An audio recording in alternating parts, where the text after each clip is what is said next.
How to change the time duration for Talkback touch and hold delay when typing on the Samsung Galaxy S24 series. First, tap on the home button to return back to the home screen. Then swipe down at the top and then tap on the settings icon. Next, we scroll down, then tap on accessibility and then tap on Talkback.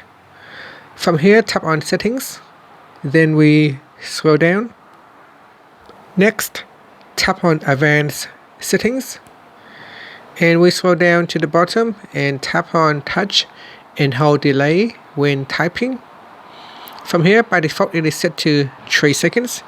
You can change it to 0.5, 1 second, 2 seconds, all the way up to 5 seconds.